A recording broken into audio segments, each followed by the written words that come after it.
bien vu. Parce que le message est passé de on fait tout ce qu'on veut à c'est à cause de cette société qu'on est comme ça. Les années 90 n'étaient pas sombres et obscènes à cause de DX. Ils ne faisaient que refléter ça.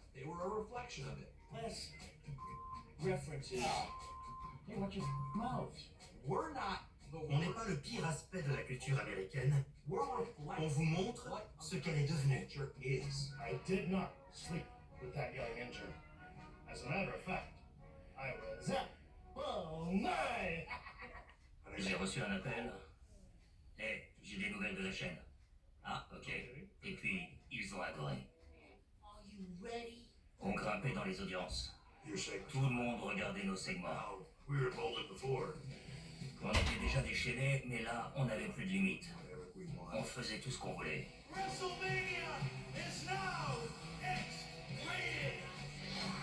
On était les Howard Stern du catch. C'était un peu puéril et un peu grossier. Mais c'était un changement nécessaire. C'était une transformation de ce qui était permis à la télé.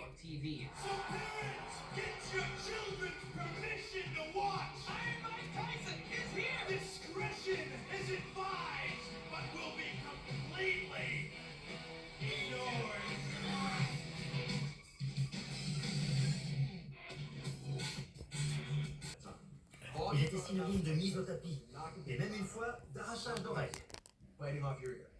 C'était un peu l'ennemi public numéro 1 dans la pop culture. Mais la WWE a vu ça comme une opportunité. Je me souviens quand la WWE m'a contacté. Il y avait eu tout le scandale de l'oreille arrachée, et j'étais plus ou moins devenu la paria.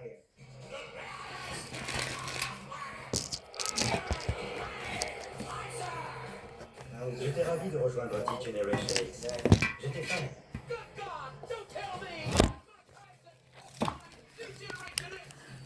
Qui d'autre avait le caractère de Mike Tyson? Personne.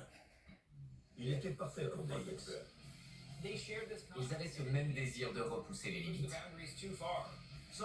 DX a fait ressortir le gosse de 12 ans en Mike Tyson. On a pu voir un aspect de Mike Tyson qu'on n'avait jamais vu. Faire venir Shawn à WrestleMania, c'était difficile. Il avait le dos en miettes, il suivait un traitement très lourd.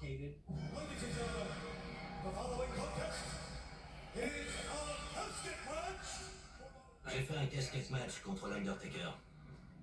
Je l'ai lancé par-dessus la troisième corde sur le cercueil géant. Et je crois qu'il s'est cassé le dos. Je ne suis pas assez loin. Je me suis pris le rebord en plein sur le bas du dos. Le lendemain, je me réveille et je suis paralysé. La vertèbre était cassée, etc. On m'a dit, le catch c'est fini. Je me suis dit, personne ne me dit quoi faire. Je vais me doper pour tenir jusqu'à WrestleMania. Et après, j'arrêterai. Donc Shawn a été blessé. Il prenait des médicaments sans prescription et il en prenait beaucoup trop. Shawn avait plein de problèmes là-dedans. Il avait perdu le contrôle de sa consommation.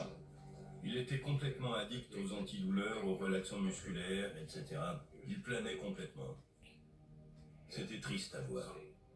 Et j'allais chercher un chariot à bagages, je mettais Shawn dessus et je le roulais jusqu'à sa chambre. Je le déshabillais, je lui nettoyais la bouche, je le couchais sur le côté et je mettais des coussins derrière lui pour qu'il ne se mette pas sur le dos et s'étouffe dans son sommeil. Est-ce que je le laisse faire ou est-ce que j'essaye de lui sauver la vie? J'étais pris dans ce dilemme. WrestleMania, I'm always involved. It's always big. Big news and big things tend to follow me. Every day closer. Chaque jour qui passait avant ce jour-là, Shawn devenait un peu plus irrationnel. More irrational. You don't just do this stuff for the jollies, pal. You do it because you're a jock. Il savait que quand ce serait fini, il allait disparaître un moment. At 50% on my worst day with the flu, hungover. I can slap the taste out of your mouth. Shawn souffrait beaucoup. Il avait besoin d'aide. Hunter, c'était le genre de gars sur qui on peut compter. Si Shawn n'était pas en état de faire quelque chose, Hunter pouvait le remplacer. Et je pense que Paul a vu cela comme une chance d'être sur le devant de la scène après le départ de Shawn. Il y avait des discussions pour que je continue avec DX après ça. Je savais aussi qu'il y avait des gens qui se demandaient si j'en étais capable tout seul. À cette époque-là, J'étais toujours vu comme l'acolyte de Shawn et tout le monde n'était pas sûr que je puisse être une tête d'affiche. Il fallait qu'on remplace Shawn Michaels. Mais un nouveau Shawn Michaels, ça ne se trouve pas comme ça. Le public n'est pas dupe.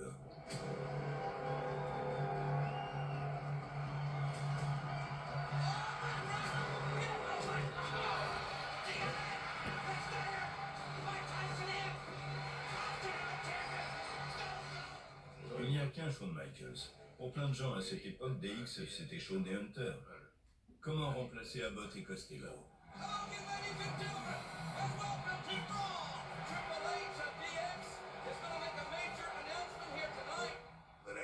Le lendemain, la moitié des gens qui venaient me voir me disaient « Mec, il faut que tu sois exceptionnel, sinon c'est foutu. » Et l'autre moitié me disait « Tu vas pas y arriver, ça va être nul, bonne chance. » When you set out to do what no one else can do, you look to your friends.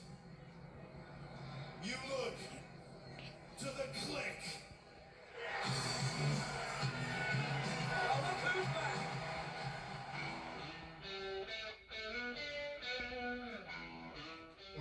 Quand Scott et Kev sont partis à la WCW, j'allais partir aussi. Pour faire bref, j'ai fait une overdose en réunion avant un tournage.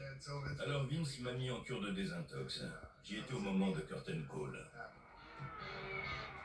Vince est allé me voir et m'a dit « Si tu veux partir à la WCW, je te donne une semaine. Si tu restes ici, tu seras sur le banc de touche comme Hunter avant. » Oui, non, non merci.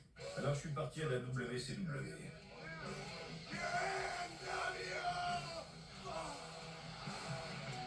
Mais je me suis fait virer.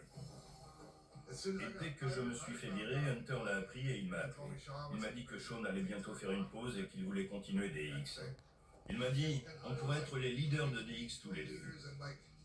C'est comme ça qu'il me l'a vendu. One of my best friends of my entire life, Triple H, he says, DX needs your help. And it starts tonight. J'avais tellement peur de me planter. J'étais vraiment content du résultat. Il arrive et la foule est en délire.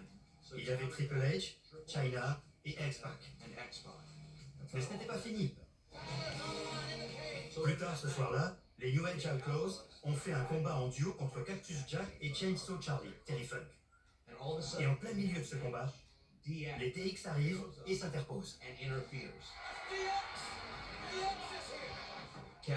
Cactus et Terry se prennent une raclée légendaire. C'est extrêmement violent. Et après ça, tout ce qu'on voit, c'est la cage avec les nouveaux DX. Les New Outlaws, Triple H, X-Pac et Chyna au milieu. C'était la première fois que je faisais le geste. Je rêvais de le faire à la télé. Et j'ai enfin pu le faire. On n'avait aucune idée de ce qu'on allait faire ensuite. Mais c'était clair qu'on avait capté l'attention des fans. Qui aurait cru qu'en les privant de Shawn Michaels, le plus grand catcheur de notre génération, DX n'allait pas mourir, mais au contraire devenir plus fort que jamais.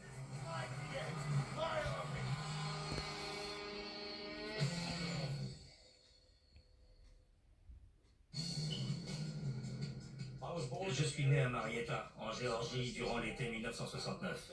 J'y ai grandi jusqu'au CM2. Puis on a déménagé en Floride. Mon père était Bob Armstrong, alias Bullet. Il était Hall of Famer aussi. J'avais toujours rêvé d'être catcheur professionnel. Mon père a essayé de me convaincre de ne pas faire ça. Ce n'est pas une vie facile. Il faut faire des sacrifices pour chasser ce genre de rêve.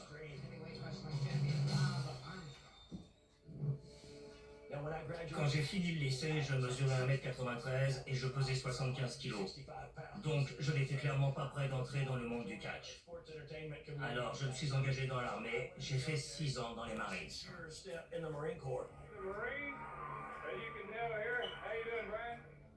J'ai fait l'opération Tempête du désert.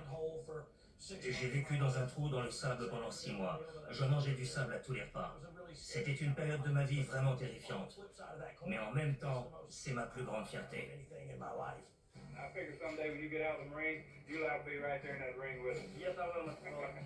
Je suis vraiment fier de mon service. J'aurais continué, mais le catch m'appelait.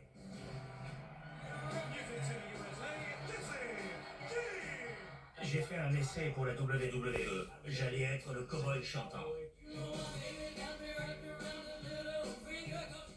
Mais les temps changeaient, et le gimmick du cow-boy chantant n'était plus aussi cool qu'auparavant.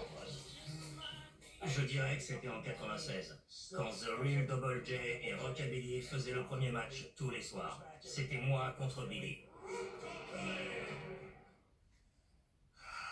Rockabilly. J'en parle plus trop. Je suis né en Floride et j'y ai grandi. Je m'occupais de chevaux. Je montais à cheval tout le temps. J'étais complètement dans le style western. J'ai même eu une bourse de rodéo pour aller à l'université.